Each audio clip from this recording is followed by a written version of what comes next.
In Tolkien's Middle-earth, orcs are a convenient bad guy. They're the main foot soldiers of the enemy, close enough to being purely evil that we're not supposed to feel bad as they get mowed down by their thousands. But despite usually being portrayed as weak and villainous, orcs have scored some major victories over the years. Which begs the question, were orcs good fighters? In this video, we'll explore their pros and cons.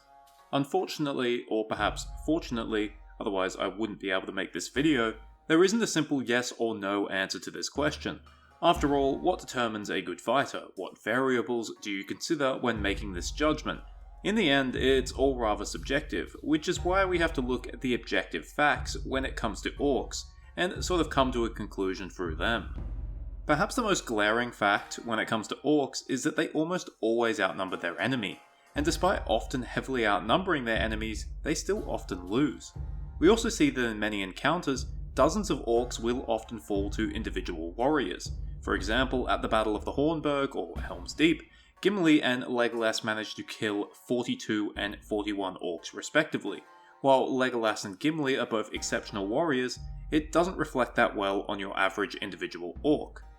And that's because, truth be told, your average individual orc is not a great warrior. There's a number of reasons for this, but perhaps the most important reason comes down to the very nature of orcs themselves. Depending on what canon you believe in, orcs are either corrupted elves, men, or even both. But either way, orcs are just a cheap knockoff of the original. They can never be as good or better than the original. We can see this most glaringly in their physical attributes. They're often bow-legged, they're hunched or crooked, and their limbs disproportionate to their body. They're almost always much shorter than men. Even the largest of them barely reach the height of a man. And the shortest of orcs are apparently short enough so that Frodo and Sam could successfully disguise themselves as orcs for a while. While they are deceptively strong for their size, they're still weaker and far less durable than elves, men, or dwarves. So individually, an orc does not match up well to most of his enemies. On top of being physically inferior, orcs are usually also inferior when it comes to equipment and training. While their equipment is certainly enough to get the job done, it still lacks quality compared to the works of their opponents. It's only in rare circumstances where orcs actually have the superior equipment, such as when they're fighting green elves during the First Age or simple Northmen throughout history. Likewise, when it comes to training, while orcs do come from a violent martial culture, they're used to fighting in a certain way, in large bands or as part of a massive horde. If an orc is proficient at fighting hand to hand, it's usually because they've picked it up fighting against other orcs, which usually won't cut it when fighting an elf with 1,000+ years of experience. This is why characters from the Fellowship of the Ring often rack up such massive kill counts against them. And finally, orcs are at a mental disadvantage. They are almost always inherently selfish, meaning they had little true care for their comrades on the battlefield. Instead of being driven by a greater goal, they were almost always driven by base desires such as plunder or simple violence.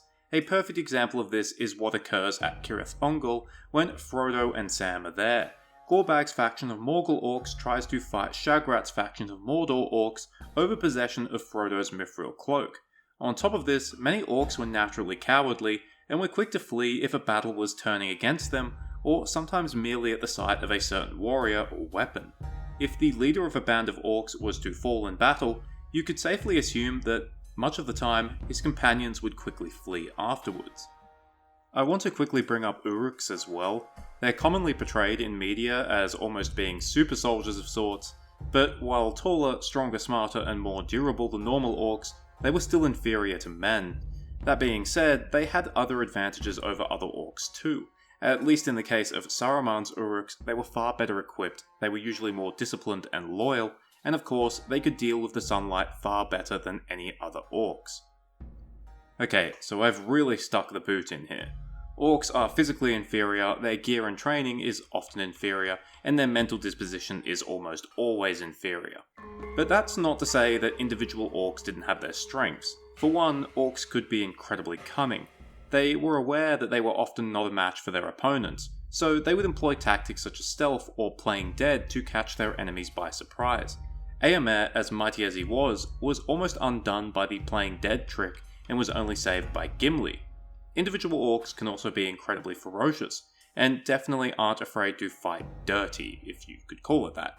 They can bite, claw, rip, and tear, meaning that even if unarmed or if being grappled with, an orc can still be exceptionally dangerous.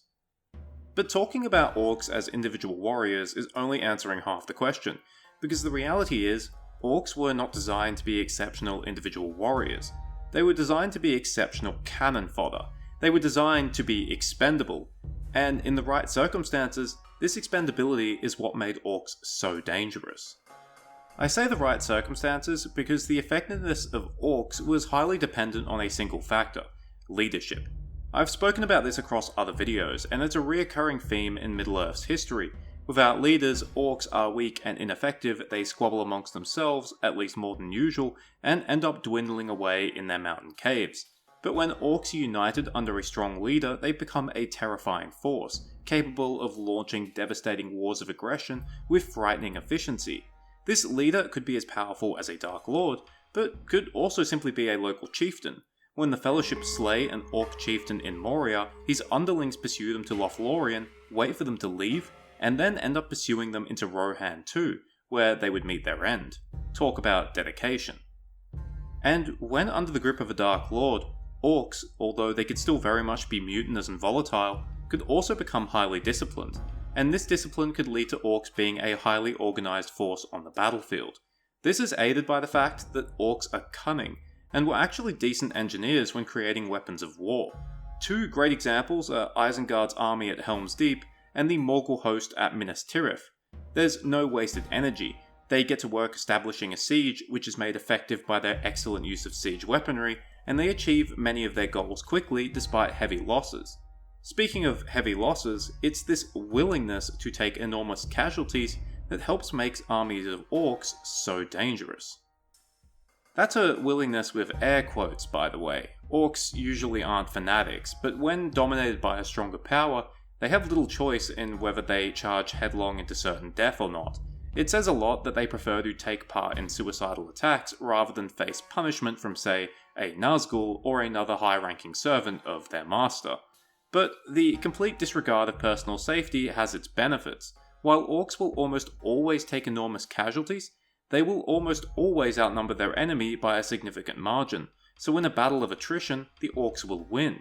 Sure, an individual warrior might be able to cut down a dozen or more orcs, but that warrior gets tired and will eventually get overwhelmed.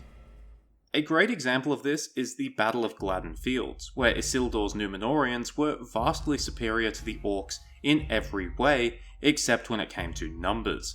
After their initial assault faltered against the Númenórean shield wall, the orcs retreated and changed their strategy, and instead of simply breaking the shield wall conventionally, they decided to instead simply try and overpower it.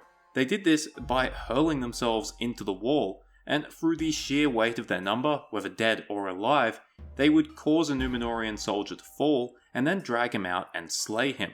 Although the orcs took casualties at a rate of 5-1 this way, the tactic was effective, and Isildur's company was massacred. It's this relentless pressure and overwhelming force that would allow orcs victory despite being outclassed by their opponents in almost every way. Their armies would move with great speed, whipped forward by what can only be described as slave masters. They would encounter a foe and throw themselves at them with reckless abandon, completely overwhelming them through sheer force or gradually causing them to break through attrition.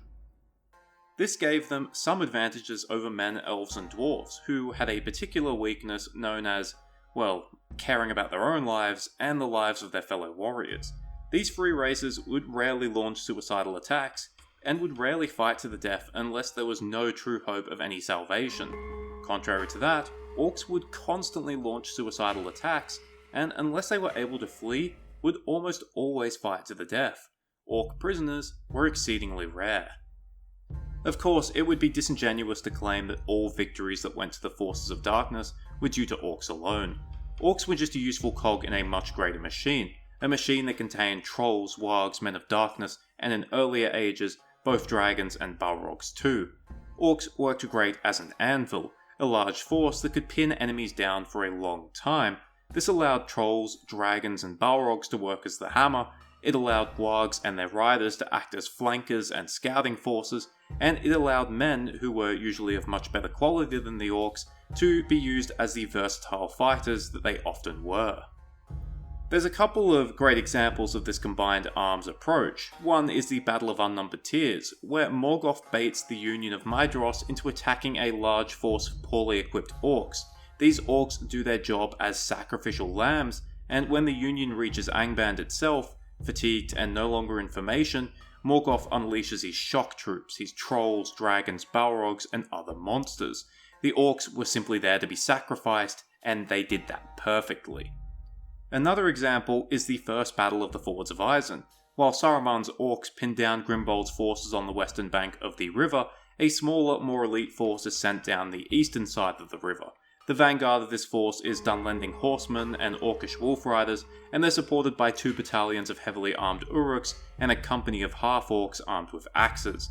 This elite force is able to overwhelm the Rohirrim on the east bank, and thanks to the sustained pressure on the west bank, Grimbold isn't able to reach Theodred in time before he is cut down. So, in conclusion, are orcs good fighters? Individually, not really. If you were a betting man and you were watching a gladiatorial duel and one of the fighters was an orc, it would be a wise idea to bet against him. Compared to their enemies, they're small, weak, cowardly, and outclassed in both training and gear. But that ignores 2 important aspects of war. Individuals don't matter as much as the group, and fights are rarely fair.